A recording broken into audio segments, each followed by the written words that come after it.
महाशिवरात्रि 8 मार्च को रुद्राभिषेक करने का समय नहीं है, तो शिवलिंग पर जल और बिल्व पत्र चढ़ाकर कर सकते हैं। सरल पूजा शुक्रवार 8 मार्च को महाशिवरात्रि है। इस दिन शिवलिंग का अभिषेक जरूर करना चाहिए। अभिषेक जल, दूध, पंचामृत से किया जा सकता है। इसे रुद्राभिषेक भी कहते हैं क्योंकि शिव जी का एक नाम रुद्र भी है। रुद्र का अभिषेक यानी रुद्राभिषेक। विधिवत अभिषेक करने में थोड़ा अधिक समय लगता है। जिन लोगों के पास अभाव है या किसी अन्य वजह से वे अभिषेक नहीं कर पा रहे हैं, तो वे लोग शिवलिंग पर जल चढ़ाकर, बिल्व पत्र चढ़ाकर सामान्य पूजा कर सकते हैं। उज्जैन के ज्योतिषाचार्य पम मनीष शर्मा के मुताबिक शिव पूजा जल और बिल्व पत्र के बिना अधूरी रहती है। अगर कोई भक्त शिवलिंग पर सिर्फ जल और बिल्व पत्र चढ़ाता है, तब भी उसकी शिव पूजा सफल हो सकती है। शिव पुराण में एक शिकारी की कथा है, जिसने अनजाने में ही शिवलिंग पर बिल्व पत्र चढ़ाए थे। अनजाने में ही शिकारी ने शिव पूजा कर दी। इस पूजा से भी शिवजी प्रसन्न हो गए थे और उस शिकारी की मनोकामनाएं पूरी कर दी थी। शिवलिंग पर जल और बिल्व पत्र क्यों चढ़ाते हैं? बिल्व पत्र शिव पूजा में अनिवार्य रूप से चढ़ाए जाते हैं। इस परंपरा के पीछे समुद्र मंथन की कथा है। पुराने समय में देवता और दानवों ने मिलकर समुद्र को मंथा था।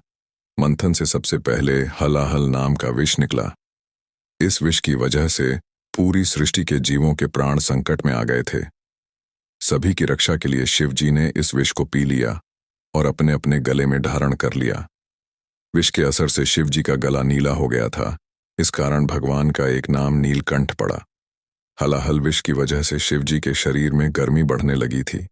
माना जाता है कि उस समय सभी देवी देवताओं ने शिव जी को ठंडा जल, बिल्वपत्र और ऐसी चीजें खिलाई थीं जिनसे उन्हें शीतलता मिल सके।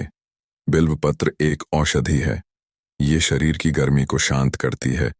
इसी मान्यता की वजह से शिवलिंग पर जल और बिल्वपत्र चढ़ाए जाते हैं। नया बिल्वपत्र न मिले तो क्या करें? शिव पूजा के लिए अगर नया बिल्वपत्र नहीं मिल रहा है, तो शिवलिंग पर चढ़ा हुआ बिल्वपत्र धोकर फिर से शिवजी को चढ़ा सकते हैं। शिवलिंग पर चढ़ाया गया बिल्वपत्र बासी नहीं माना जाता है। बिल्वपत्र को बार बार धोकर कई दिनों तक शिवजी को चढ़ा सकते हैं। बिल्वपत्र किन तिथियों पर न तोड़ें? बिल्वपत्र चतुर्थी, अष्टमी, नवमी, द्वादशी, चतुर्दशी, अमावस्या, पूर्णिमा, संक्रांति और सोमवार को नहीं तोड़ना चाहिए। दोपहर के बाद भी बिल्वपत्र न तोड़ें। अगर इन तिथियों पर बिल्वपत्र की आवश्यकता हो तो एक दिन पहले ही बिल्वपत्र तोड़ लें। बाजार से खरीदकर पूजा में इस्तेमाल करें।